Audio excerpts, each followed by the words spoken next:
Now, Group B, let's have a look at what we have waiting for us in Group B. Starting off with Twisted Minds. It's obvious what they're trying to do here, right? It's a brain. We've all got one. Most of us.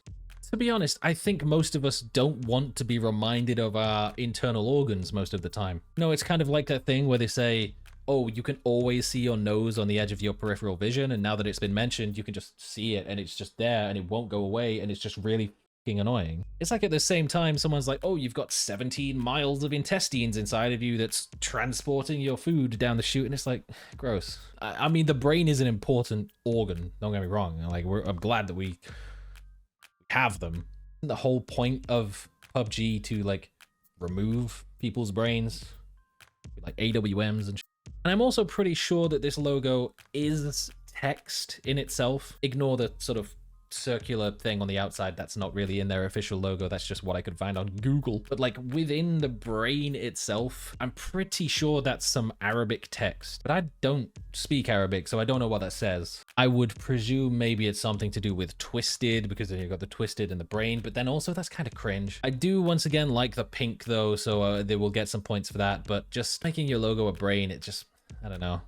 It's not ideal. I'm gonna put it in mid. Now then, for Angry Men. We talk about unique shapes for logos. I think it's pretty rare that you're gonna see a logo that makes a lot of use of horizontal space. Now, it's not often that you can have a logo that is like 70% just text that actually looks good. But it flows very nicely. The point of the 4 being in line with the point of the spear in the hand of the Spartan. You've got that hint of the shield showing up behind, so it almost feels like there's a shield wall blocking your view, and all facing forwards with that sort of intensity of like the phalanx ready to absolutely blast some hoplites. Are they the hoplites?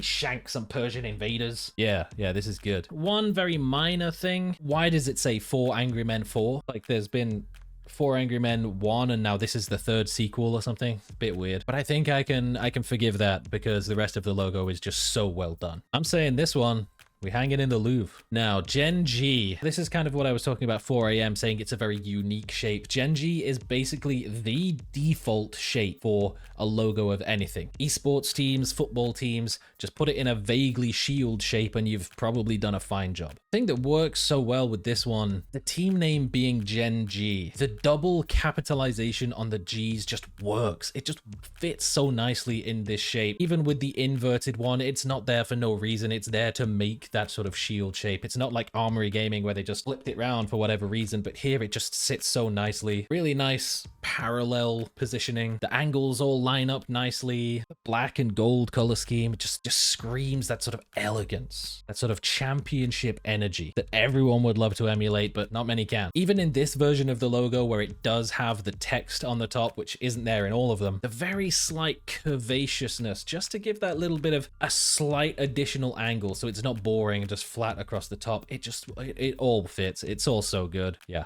This one's going in the Louvre right next to 4 AM. FTF. From the future. Another example of taking a letter and inverting it in a way that actually works. Very angular. It's quite clear that this is meant to be some sort of like a plane or maybe a rocket ship, some kind of aviational transport like Top Gun Maverick shit or something out of like Star Trek. I think the varying thickness here in the lines is something that I would maybe flame another logo for, but here it does work well. It gives it almost that sleeker feel towards the front and then gets a little bit thicker towards the back where the T starts to spread out. And I do like the fact that they haven't gone for a flat top on the T, an inverted T where the lines would go backwards. Yeah, I think that would make it look too much like a 747, but here it caps it off quite nicely, and there's the very slight curvature on the wings of the F as well is very good. I think this is a great example of a logo that is essentially just the text, but manipulated in a way that looks good.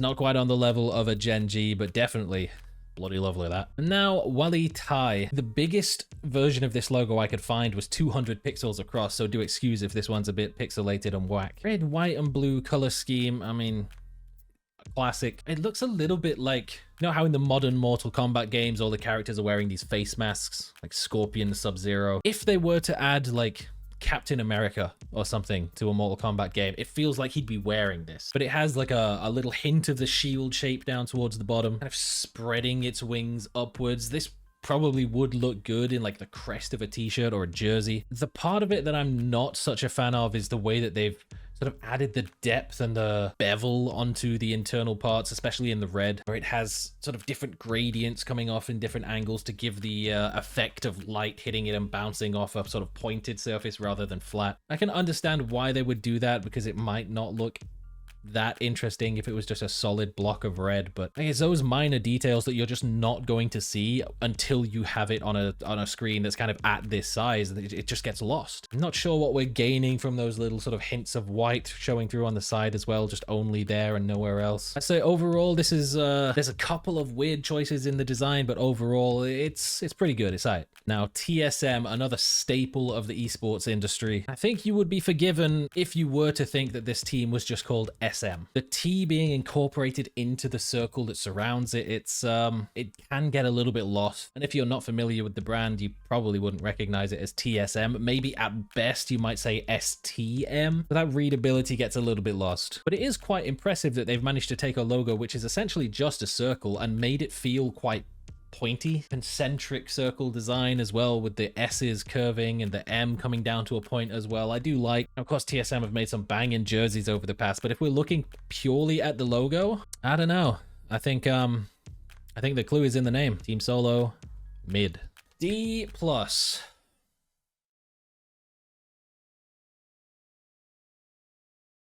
What's going on? This just looks a little bit like someone's walked down a dark corridor and knocked over 2 wet floor signs. It's just nothing. Like, this could be a logo for anything. This could be a logo for like a fridge company. This could be a logo for someone who makes like zips for jumpers. This could be a logo for like a cinema. One thing that it doesn't say to me is anything like tech or gaming related. D+, where is the D? Where is the plus? And even if we were to call them D+ Kia, which is their main sponsor, it doesn't look anything like the Kia logo either. It looks like a cross section of a Twix bar that's been cut in half. It's just weird. This is not good.